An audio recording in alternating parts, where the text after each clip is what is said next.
Hello everyone and welcome to the Safety and Compliance Center. This is Bilal Khan and here I will simplify NEBOSH IGC course for you.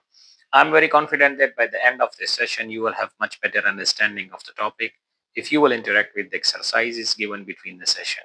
In this video we are going to discuss on the assessment of the health risk from hazardous substances, understanding how the harmful substances enter the body, how the body defends itself, and how we can monitor and control these risks is key to staying safe.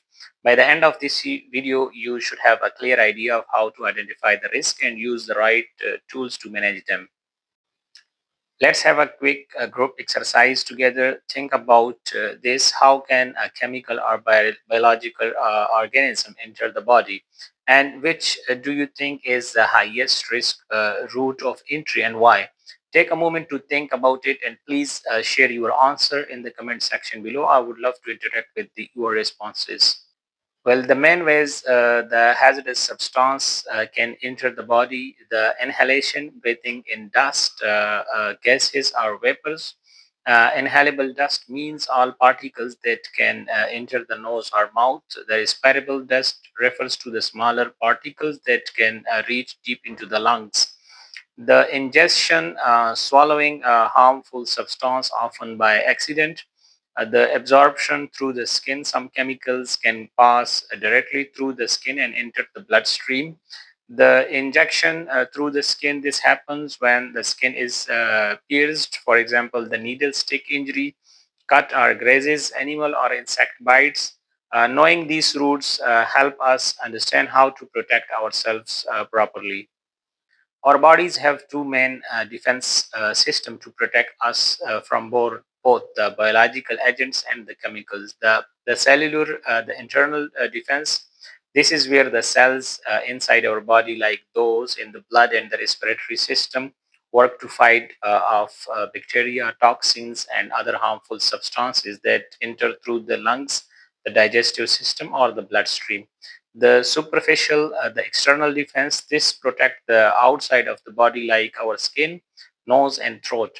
It acts as a barrier against the toxins and contaminants trying to enter through these surfaces. Both these defense are vital for keeping us healthy, but they are not always enough, which is why we need to control the exposure also. The defenses in our respiratory system that protect us from a harmful substance in line the air. Our nose and nasal cavity filter out large particles using the tiny hairs and mucus. The sneeze reflex helps to quickly remove the irritant from the nose. Inside our lungs, the mucociliary escalator moves trapped dust and germs upward so they can be swallowed or coughed out. If harmful particles get deeper into the lungs, special immune cells called the macrophages and the phagocytes attack and destroy them.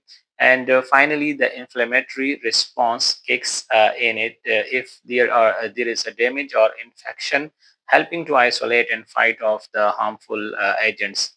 These respiratory defenses work together to keep our airways clear and protect our lungs from damage. How our skin protect us from both the harmful substance. The skin acts as a waterproof barrier made up of two main layers, the outer layer called the epidermis and the inner layer called the dermis. Our skin constantly replenishes dead cells, which helps repair and maintain the barrier. It also produces the sebum and oily substances with the biocidal properties that helps kill or stop the growth of harmful bacteria. Like in the lungs, the skin can also trigger an inflammatory response to fight off the infections or the irritants. Together, these defenses help keep harmful chemicals and biological agents from entering our body through the skin. How to assess the health risk from the hazardous substance in the workplace? The process includes some multiple important steps. Identify the hazardous substance that are present and the people who might be exposed to them. gather the information about each substance, like how dangerous it is and how it can affect the health of a person. Evaluate the health risk by considering how people might come into contact with the substance and how the serious the effects could be. Identify and implement the control measures to reduce or eliminate the risk.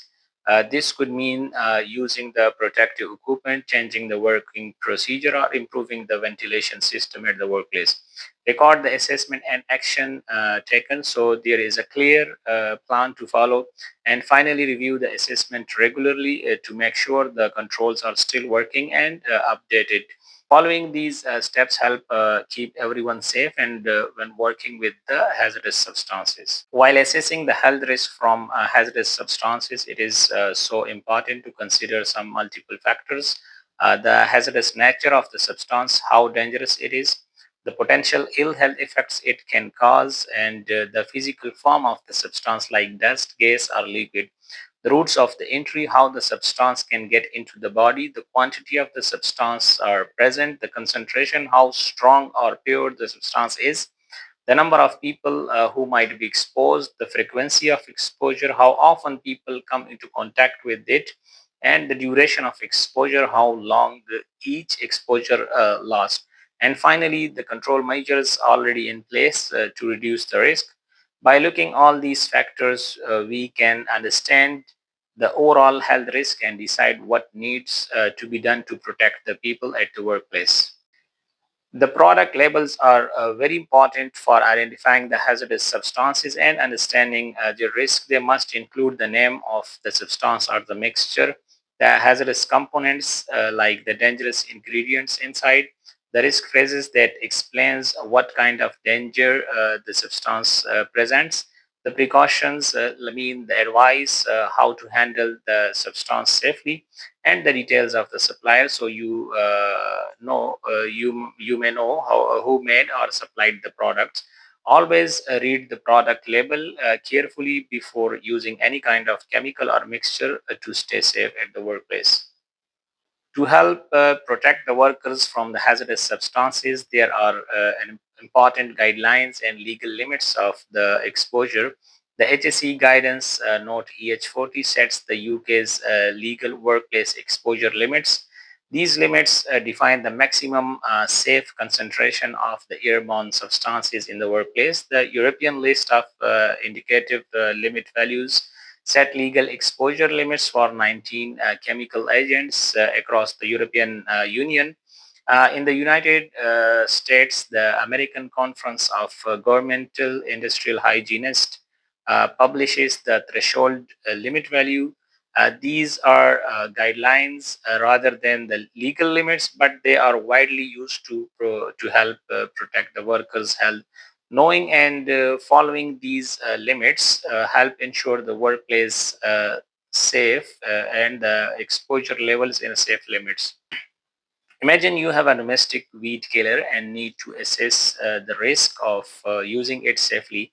Think about what kind of information you would want to know from the safety data sheet to help you do this. A safety data sheet, or the SDS, provides the detailed information about hazardous substance. It usually includes some key sections like the identification of the substance and the supplier, what the product is and who make it.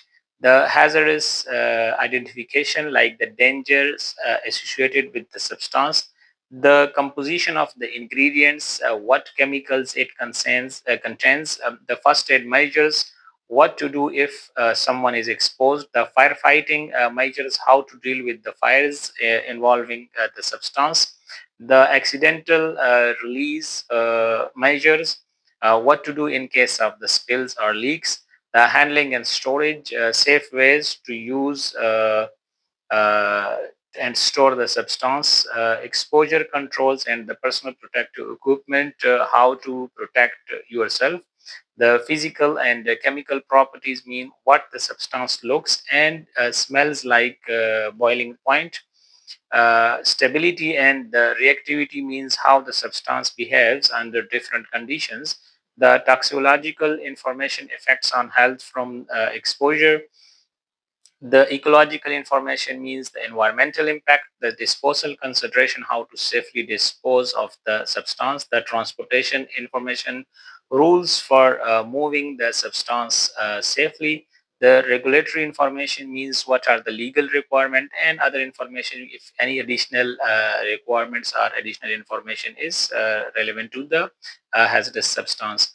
Knowing how to read an SDS help us understand the risk and how to work safely with the hazardous substances. It is important to understand that the information sources about the hazardous substance have some limitations. They usually provide general information only. They often do not consider the specific conditions where you use the substance. They do not account for individual susceptibility, meaning some people may react differently. They may not fully cover the mixed exposures where multiple substances interact with each other in different way. The information is based on the current knowledge, which can change as new research emerges. So while these sources are helpful, always use them alongside your own risk assessment and the workplace control measures. Sometimes it is important to monitor the personal exposure to hazardous substances. This helps us measure exactly how much of the substance is exposed during the work. For example, to measure the dust exposure, a worker might wear a personal dosimeter. This device has a small air pump and filter that collects the dust particles while the workers carried out their task. The dosimeter gives us an average value of the exposure over time, helping us understand if the levels are safe or if more control measures are needed. Monitoring the hazardous substance is very important because if control measures fail or deteriorate, the workers may be exposed to dangerous level, which can cause the serious health problems. Monitoring help ensure the occupational exposure limits, like the workplace exposure limits, are not exceeded.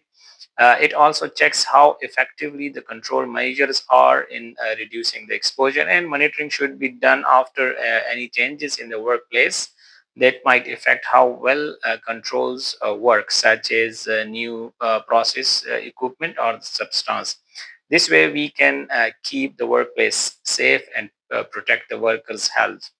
While monitoring is very important and useful, it also has some limitations to keep in mind. The accuracy of the result can sometimes vary due to the equipment or testing conditions. There are variations in personal exposures because each worker's habits and work practices are different. In some cases, there is absence of standard. Not every substance has an established exposure limit. The monitoring usually focus on the airborne contaminants only, so it may miss other exposure routes like the skin contact or the ingestion. Understanding these limitations help us use monitoring data correctly and continue to improve the workplace safety. Let's take a moment for a group exercises to review what we have learned so far. Please think about these questions and share your answers in the comment section below. What are the four main routes a chemical can take into the body? How does the respiratory system defend itself against the harmful substance? And what kind of information would you expect to find on the safety data sheet? Take your time, and I would love to interact with your responses in the comment section below. Thank you very much for watching this video from the Safety and Compliance Center. If you have any question regarding this session, please drop your question in the comment section below. I would love to answer that. This is your channel. Like it, subscribe it for more safety content. Stay safe, stay blessed, and goodbye.